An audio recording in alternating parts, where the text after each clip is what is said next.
Lydia Dedal, Fight Connect TV, backstage at Unforgiven #3 with Waterford Muay Thai head coach John Walsh. Well, how are you? I'm good. Yeah, it was a great show here today. Some super fights actually. I came in and I said to you, no rest for the wicked. I see you at another show. Yeah, it's another show. It's another fight. You have to get the fighters' fights, and that's just the show goes on, doesn't it? Yeah, absolutely. It's all part of it for you as a coach, right? Aye, absolutely. Look, you have different levels of fighters all through different shows, and you have to give everyone the same amount of time. Yeah. You know, they all deserve it, so absolutely. You have to do it. You know. Obviously, Carl didn't get the win here tonight, but in terms of being upbeat and taking, he's great experience, which is what we want to see. You know what I mean? John had a few more fights than Carl, and it was a super close fight, and it took a lot of stuff from the fight. So.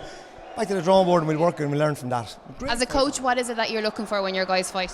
You're just basically trying to implement actually what your game plan was, and in between rounds then, can they actually apply if you change something, do you know what I mean? Yeah, can they actually change it? Some fighters find it very hard to, and even just the shock value when they get in there, they don't get to do what they plan to do, and they feel like they've let you down, but they're not letting you down at all, because anyone who's getting into the ring knows how tough it is. You know, and it's easy to have a plan. As Mike Tyson said, everyone has a plan until they get punched in the face.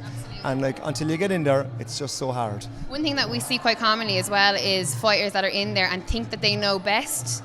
That they're showing a certain they can feel it, and they're just going with how they feel in there, and the corner is saying no, you didn't go. You know what I mean? So there's that kind of mental battle as well. Yeah, absolutely. You have to ground them and bring them back and say, do this and. Don't get wrapped up into his fight. You fight your fight, you know. But sometimes it works, sometimes it doesn't work. Let's talk about last weekend. Obviously, we UK with the national basketball round, a great, successful evening for yourself. Obviously, we had Mo, which didn't go the way you wanted, but all the rest of the lads had a great time. Fair play to Stephen. He plugged in there and he stayed in the fight the whole way.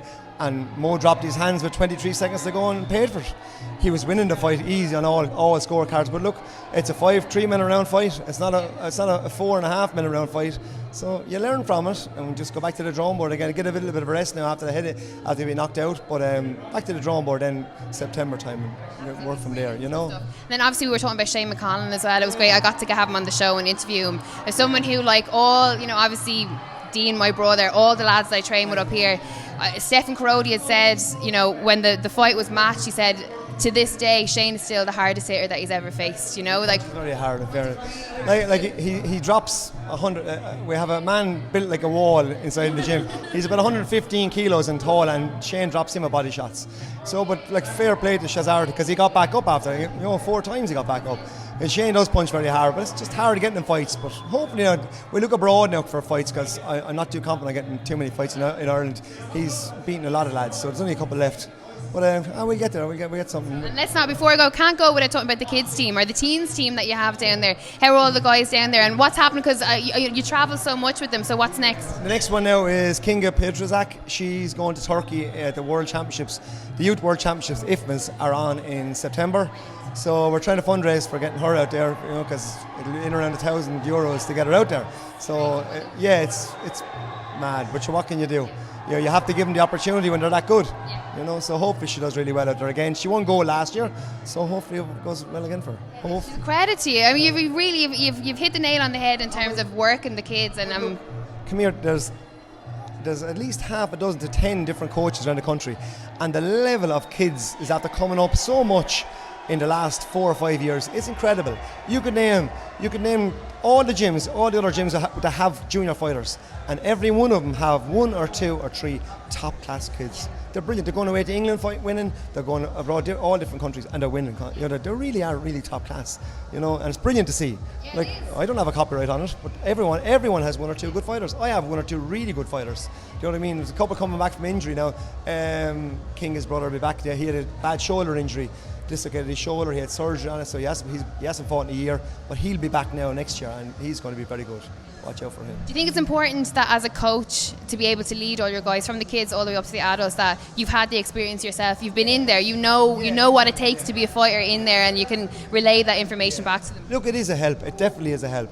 It's not uncommon that you'd hear of coaches that haven't fought before. You know what I mean? The most famous one is Muhammad Ali's coach. Yeah. Angelo Dundee never fought, but it is a help. He's done all right. Yeah, he did all right. In fairness to him now, but he won a fight or two. But yeah, it is a help, and then they look up to you as well, and sure, the kids are great. Anything that gets the kids off the street and they're training, be it GA or whatever. But like for a minority sport, the kids that don't mix with team sports, or they're not, they find what I find is they find that they're kind of loners, or they don't mix well, or whatever. And before they know it, they're actually involved in a little team, and they think it's an individual sport. Fighting is an individual sport, but it's not.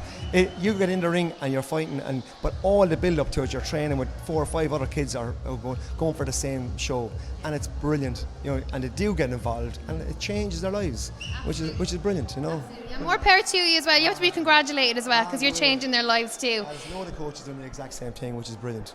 Without all the coaches, you wouldn't have the good kids. You really wouldn't. Listen, I'm looking forward to seeing what your guys come next, from the kids all the way up to the adults. John Walsh for Fight Connect TV. Thanks very much. Nice to do. Good stuff. Thank